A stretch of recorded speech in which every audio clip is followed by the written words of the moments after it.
মাসলা বের হয়। এটা যদি অনেকের সাথে আমার মত মিলবে কিনা জানি না, আলেমদেরকে আমি আরো চিন্তা ভাবনা করার জন্য বলছি। এই বাংলাদেশ আর ভারতে আমি এটা পেয়েছি, বিশ্বের অন্যান্য যতগুলো দেশে গেছি মিশেছি মানুষের সাথে, আমি এটা পাইনি।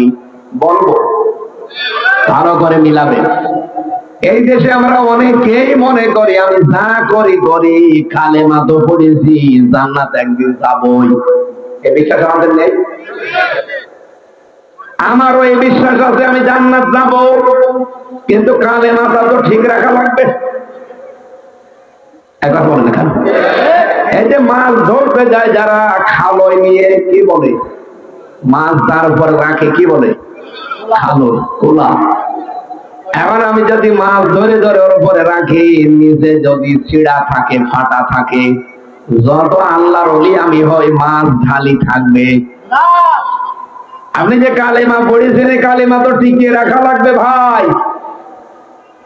অজু করলে যেমন অজু ভেঙে যায় 7টা কারণে, নামাজ পড়তে গেলে 19টা কারণে নামাজ ভেঙে যায়, রোজা রাখলে রোজাও ভেঙে যায়, হজ করলে হজও ভেঙে যায়, তা ভাঙে না? আপনি যে ইমান এনেছেন, ইমান আছে না গেছে টের পেয়েছেন? কারণ ইমান 10টা কারণে ভেঙে যায়। কয় কারণ? আরো ধরে বলেন।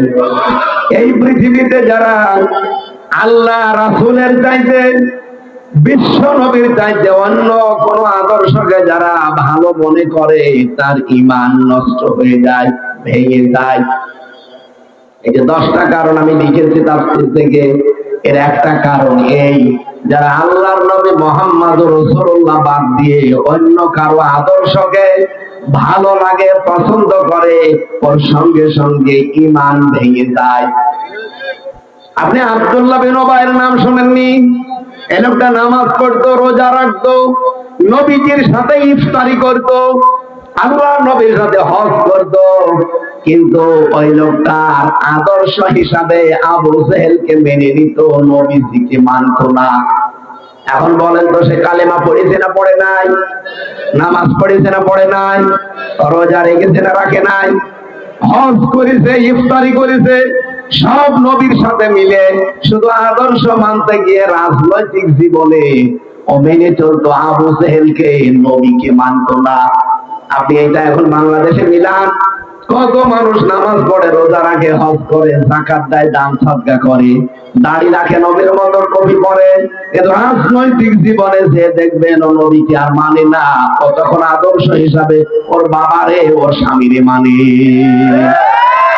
আব্দুল্লাহ ইবনে উবাই যদি জাহান্নামে যায়, আপনি জান্নাতে যাবেন, ভয় পেয়েছেন? আপনাকে যদি আল্লাহ জান্নাত দেয়, তাহলে আব্দুল্লাহ বিন উবাইকে জান্নাত দেওয়া লাগবে।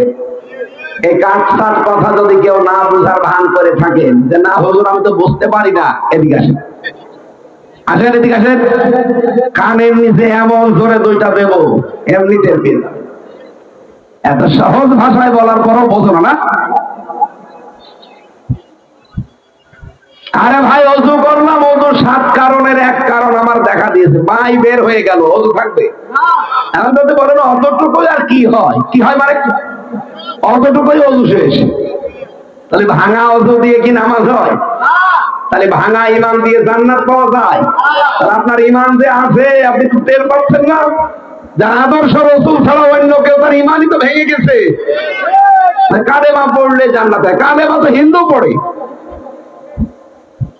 হিন্দুরা এই যে এখন যদি বিপদে পড়ে, আমি নিজে বরিশালে যখন পড়তাম, নৌকায় যাচ্ছে দেখি টলছে নৌকা, ঝড় উঠেছে, এই কারণে আমরা লা ইলাহা ইল্লাল্লাহ পড়ি।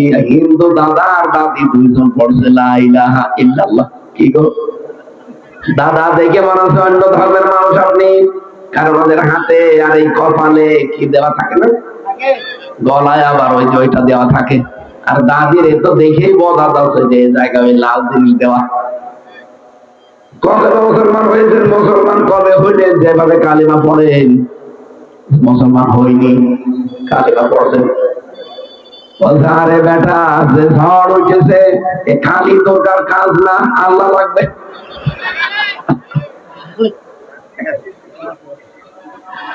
ঝড় উঠলে কালী দুর্গা দিয়ে হয় না, এখানে লাগবে কার? এখন যদি বলেন কালেমা পড়লেই জান্নাতে চলে যাবো, যাবেন তো ওই লোকটাকে কোথায় দিবেন আপনি? ওই দাদা দাদিও তো ঝড় থেকে বাঁচার জন্য কালেমা পড়ছিল। এই জন্য সেই মানুষগুলো দুনিয়াতে বিশ্ব নবী বাদ দিয়ে অন্য কাউকে আদর্শ মানেন, আপনার নামাজ রোজা হজ যাকাত দান সাদকা সব মাঠে মারা যাচ্ছে। এই সহজ কথা না বোঝার ভান করে যে বসে আছেন আপনি, আপনাকে কি বুখারী শরীফ দিয়ে কোরআন শরীফ দিয়ে ওয়াজ করলে হবে না বাকারি শরীফ লাগবে বলে? আমি আশা করছি আপনি বুঝেছেন, এরপরও না বুঝলে ওমা আলাইনা ইল্লাল বালাগ, আমার দায়িত্ব পৌঁছিয়ে দেওয়া। আমাদের ঈমান অনেকের ভেঙে যাচ্ছে ভাই। ভাঙা ওযু দিয়ে যেমন নামাজ হয় না, ভাঙা ঈমান দিয়ে জান্নাত পাওয়া যাবে না। এই জন্য কিয়ামতের দিন আল্লাহ ফাইনাল একটা ঘোষণা দিয়ে দেবেন যে যারা জান্নাতে আছে জান্নাতে যাও, যারা জাহান্নামে আছে জাহান্নামে থাকো। মৃত্যুকে একটা দুম্বার আকারে নিয়ে এসে জবাই করে দেবে, যার কেউ কোনোদিন মৃত্যুবরণ করবে না, যে যেখানে আছে ওইটা ফাইনাল, কেউ কোনো জায়গা থেকে আর কেউ বের হবে না। এই হাদিস পড়েননি? এই হাদিস আমাদের তো সচরাচর বলা হয় না, খালি বলা হয় কালেমা যখন পড়েছেন জান্নাতে একদিন যাবেন। এই আশায় তো মানুষ অপরাধ ছাড়তে চায় না। কালেমা পড়লে জান্নাত যাবেন, কালেমাটা টিকিয়ে রাখা লাগবে না? কালেমাই তো টিকে থাকে না। খ্রিস্টান আর ইহুদিরা ওই সময় বলতো ওয়াকালু লান তামাসসানান নার ইল্লা আইয়ামাম মাদুদা, ওরা গ্যারান্টি দিয়ে বলতো লান, কখনোই আল্লাহ আমাদের জাহান্নামে দেবে না, যদিও দেয় বেশি দিন রাখবে না, কয়েকদিন রেখে আবার বের করে দেবে। এই ধারণা এখন মুসলমানদের ভেতরে ঢুকেছে। কথা বলেন না কেন? এই জন্য জাহান্নাম হচ্ছে একটা ফাঁদ। আল্লাহ পাক বলেন এই ফাঁদে আমি জাহান্নাম নামে যে দরজা বানালাম, এখানে আটকিয়ে দেব তাদের। লিত্তাগিনা মাআবা, যারা সীমা লঙ্ঘন করে এবং যারা অস্বীকার করে, সত্যের বিধান যারা সীমা লঙ্ঘন করে চলে যায়, আর যারা সত্যকে সত্য জানার পরে অস্বীকার করে, এই মানুষগুলোর জন্য জাহান্নাম নামে একটা দরজা আল্লাহ বানিয়েছেন। 2 নম্বরে পেয়েছি লাযা, সূরা মাআরিজের ভেতরে 15, 16, 17, 18 নাম্বার আয়াতে আছে কাল্লা ইন্নাহা লাযা নাযাআতাল লিশাওয়া তাদউ মান আদবারা ওয়া তাওয়াল্লা ওয়া জামাআ ফাআওয়া। এখানে 2টা গুণের কথা আল্লাহ দিয়েছেন। তাহলে জাহান্নাম নামে যে দরজা, এই দরজায় যাবে সীমা লঙ্ঘনকারী আর অস্বীকারী। কথা বোঝা গেছে? আপনি দেখেন তো আপনি সীমা লঙ্ঘন করেন কিনা। পর্দার ক্ষেত্রে আর সীমা লঙ্ঘন করা হয়। বহু মানুষ এখানে আছে পর্দাতে একটা ফরজ বিধান কিছু মনেই করে না। কত ভাবি আছে বিভিন্ন জায়গায় বসে আছে, ও দেবরের সাথে মনে করে না পর্দা করা লাগবে না, এ আমার ছোট ভাই। কয়দিন পরে দেখা যাচ্ছে ওর সাথে আল্লাহ রাস্তায় চলে গেছে। কথা বলছে না কেন? ও যদি আপন ছোট ভাই হয়, জীবনের বোন কোনোদিন ভাইয়ের সাথে যেতে পারে? আপনি চলে যান কোন কারণে? সুতরাং দেবরের সাথে আর ভাসুরের সাথে দোলাভাইয়ের সাথে পর্দা করা লাগবে। এটা সীমা লঙ্ঘন বাংলাদেশে হচ্ছে না? লাজার বর্ণনাটা সবচেয়ে কঠিন বেশি। আল্লাহ বলেন লাজা নাযাআতাল লিশাওয়া, এখানে ঢুকলে আগে চামড়া খুলে ফেলা হবে। পৃথিবীতে এমন ঘর পেয়েছেন যেখানে ঢুকলে চামড়া খুলে যায়? আমি পাইনি, আমি নখ খুলে যায় দেখেছি। ওরা রিমান্ডে আমার নিয়ে গিয়েছি। এমন একটা জায়গা শুধু ঢোকাবে, ঢুকলে এই নখগুলো এভাবে রাখবে, এমনি নখ খুলে চলে যাবে। পা রাখবে, পায়ের নখ খুলে চলে যাবে। ওদের মেশিন এভাবে সেট করা। শুধু এভাবে আপনাকে কিছু বলা লাগবে না, ভাই হাত রাখ, আপনি এভাবে হাত রাখবেন। ওদের মেশিন একেবারে ঠিক মাপ মতো দেওয়া, পা গুলোর সাথে মাপ মতো সেট করা। একটা চেয়ারে বসিয়ে দেয়, তাহলে এরকম একটা সুইচ লাগায়, 1 মিনিটে নাকি 120 বার ঘুরে। মাথা চক্কর দিয়ে মনে হবে যে আমি 10 দুনিয়া দেখতে পাচ্ছি। টাকার আবার টিটকারি মারে, তোরা বলিস না যে একজন মানুষকে 10 দুনিয়ার সমান জান্নাত দেওয়া হবে, তোদেরকে আমরা এখন জান্নাত দেখাবো। যে বসিয়ে দেয়। আমার সামনে বলছিল অফিসার সঞ্জয় দত্ত, বলছে দেলোয়ার ছিল শিবিরের সভাপতি, ডক্টর শফিকুল ইসলাম মাসুদ ছিল, ওদেরকে নিয়ে এই চেয়ারে এভাবে বসিয়ে, চেয়ারটা একটু উঁচা, ওই চেয়ারে বসিয়ে মাটির নিচে ওইগুলো আমি নিজে দেখেছি, ওদেরকে এভাবে বসিয়ে দেয়, দিয়ে ফিতা দিয়ে আটকিয়ে দেয়, দিয়ে ওই মেশিন গুলো নিয়ে আসে, শুধু এভাবে ধরে রাখবে, কখন যে আপনার নখ খুলে চলে গেছে আপনি টেরও পাবেন না। পরে যে জ্বলা আরম্ভ হবে, রক্ত খিনকি দিয়ে বের হবে, তখন দেখবেন ওরে বাবা বাবা বাবা, এরপরে আবার ওর উপরে লবণ দিয়ে দেবে। অত সহজ। আমার এই শরীরের উপরে এমন কোন টর্চার নেই ওই শয়তানটা করে না, সব করেছে, একেবারে মাথার চুল থেকে শুরু করে পায়ের তালু পর্যন্ত। এমনি আমি অসুস্থ, জীবন আমার শেষ করে দিয়েছে। এতটুকুই না, আপনি বসে আছেন মনে করবেন যে ভালোই তো লাগছে, হঠাৎ যে একটা সুইচ টিপে দেবে, বলে তো 1 মিনিটে যদি 120 বার পাক দেয় কত ধরে ঘোরা লাগে। এরপরে দেখবেন চোখ মুখ অন্ধকার লাগছে, তখন ওই টিপটারদের সামনে বসে বসে যে জান্নাত দেখতে পাস, তোরা তো নিজেরাই বলি যে 10 দুনিয়ার সমান জান্নাত আল্লাহ দেবে, দেখ কেমন জান্নাত দেখা যাচ্ছে। চোখ মুখ ভোলা হয়ে সত্যিই তো মনে হবে যে আমি 10 দুনিয়া দেখতে পাচ্ছি, মাথা তার মাধ্যমে ভুলিয়ে যায়। আল্লাহ বলেন এই লাজা এখানে দেওয়ার পরে আগে চামড়া সব খুশি চলে আসবে। তাদের কাদেরকে এই জাহান্নামের দরজা ডাকবে জানো? যারা সত্যকে সত্য জানার পরেও ওভারকাম করে চলে গেছে। আর বাংলাদেশে এই চরিত্রের মানুষ বেশি। চোখে আঙ্গুল দিয়ে দেখিয়ে দেওয়া হয় যে এটা সত্যের বিধান, এটা মিথ্যা, এরপরও মানতে চায়। 2 নম্বরে যারা অর্থ সম্পদ খালি জমা করে আর বারবার চিন্তা করে এগুলো কি করে সংরক্ষণ করে রাখা যায়।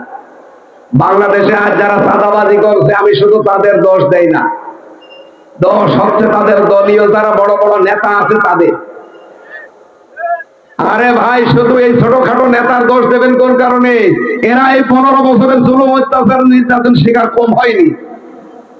তাদের বাড়িতে আজ খাবার নেই, মেয়েকে পড়াতে পারে না, ছেলের বিয়ে দেবে টাকা নেই, স্ত্রী অসুস্থ, অথচ আপনি এই দলের নাম ভাঙিয়ে কোটি কোটি কোটি কোটি টাকার মালিক। কি করবেন আপনি টাকা নিয়ে? টাকাগুলো এই 54 বছর তো কম কামাননি। আর এরা তো এই 15 বছরে আগে কি সুন্দর মাল কামাইতাম আমরা, সেটা তো দেখ বন্ধ হয়েছে। অন্তত 54 বছরের আগে যারা ছিলেন তারা কামাই করেছেন। আমি চাই শুধু 15 বছরের বিচার না, এই 54 বছরে যারা বৈধ অবৈধ কামাই করেছে প্রত্যেককে যেন দুদকে ধরে। এই কথা বলেন না কেন? আপনি কোথায় পেলেন এত টাকা? 54 বছরে যে যেভাবে কামাই করেছে, সে যদি জামাত ইসলামের হয়, বিএনপির হয়, জাতীয় পার্টির হয়, সে দলের লোক হোক, যারই অবৈধ ইনকাম, আপনি দেখবেন লোকটা কামাই করতে পারে কতটুকু। যদি লিমিট ক্রস করে, একটা লোক বলেন তো 10,000 কোটি টাকার মালিক কিয়ামত পর্যন্ত হায়াতে হতে পারে? তো কিভাবে হইল? অবশ্যই কিছু করেছে, তারে ধরা হোক। তারা যদি ধরেন, আগামী দেশ এমনি সংশোধন হয়ে যাবে। আগামীতে নির্বাচনে আর কালো টাকা কেউ বিলোপন করতে পারবে না। এখানে আপনারা যারা মুসলিম মানুষ, আমি জানি আপনাদের টাকা আছে, আপনার টাকাগুলো এই নিম্ন যে কর্মীগুলো আছে, ছোটখাটো নেতা আছে, এদেরকে দেন। জামাত ইসলামের একটা লোক জেলখানায় গেলে তার বাড়ির খাবার পর্যন্ত দলীয় লোকজন দিয়ে আসে, তার মামলা চালায়। এই দল করলে যদি এ পর্যন্ত পাওয়া যায় যে আপনি কি হয়েছেন, আপনার দলের লোক চাঁদাবাজি করবে মানে আপনার টাকা নেই। এরা তো ফকির ফাঁকরা, টাকাই নেই, তারপরও এরা এভাবে দেখে শুনে চলে। আর আপনার টাকার অভাব নেই। এই জন্য বিএনপি যে ভাইগুলো করেন, উপরে যারা আছেন বড় বড় দায়িত্বে টাকাগুলো খরচ করে। আমি জানি আপনারা আমার সাথে জেলে ছিলেন, আমি দেখেছি কোটি কোটি কোটি কোটি কোটি কোটি টাকার মালিক। এই টাকাগুলো নিচ্ছে যারা আছে ইউনিয়ন, ওয়ার্ড, থানা পর্যায়ের এই ছোটখাটো নেতাদের, এই কর্মীদেরকে দিয়ে দিন। কারণ তারা এই 15টা বছর জুলুম অত্যাচার নির্যাতন স্বীকার করে টিকেছিল। এই কথা বলে দেখা, এটা আপনারা চান না? এদের এই টাকাগুলো বিলোচন করুক, দেখেন সামনে চাঁদাবাজি বন্ধ হয়ে যাবে। আরে ভাই, শুধু চাঁদাবাজি করলে এদের দোষ দেওয়া ঠিক না। এ মানুষগুলো কত জুলুম সহ্য করেছে জানেন?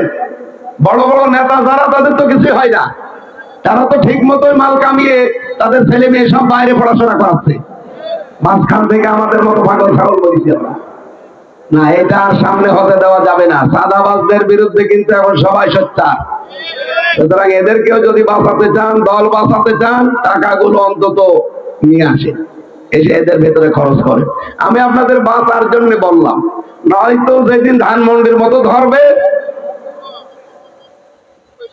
কি এদেশের মানুষ যখন এখন রাস্তা পেয়ে গেছে, ধরলেই 32। যেদিন ভেঙেছে হিসাব দেখেছেন, 5, 2, 32, 5, 2, 25, কত হয়? সব মিলে 32 বানিয়ে দেবে। আল্লাহ আমাদেরকে হেফাজত করুন। আমি নিচে নামতে পারলাম না।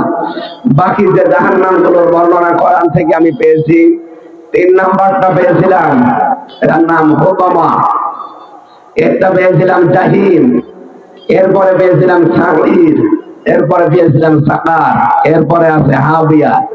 এক একটাই 5টা, 8টা, 9টা, 12টা করে গোনাগুলি দেওয়া আছে। আমার কণ্ঠ বসে যাচ্ছে এবং আরেকটা অনুষ্ঠান আছে, এই জন্য ওইটা 8টা ওঠার কথা। 15 মিনিট আছে, মনে হয় যে পাবো না। আমি চেষ্টা করছি ওটা দিয়ে ধরার। আগামীতে আবার যদি কোনো সময় এলাকায় আসি, একটা করে মাহফিল রাখবেন। আলামিন ভাই কোথায়? এভাবে 2-3টা নিয়ে আমার শরীর এবং কণ্ঠ সাপোর্ট দিচ্ছেন। আগামীতে একটা করে মাহফিল নেবেন, এক জেলায় একটা। আল্লাহুম্মা আমিন।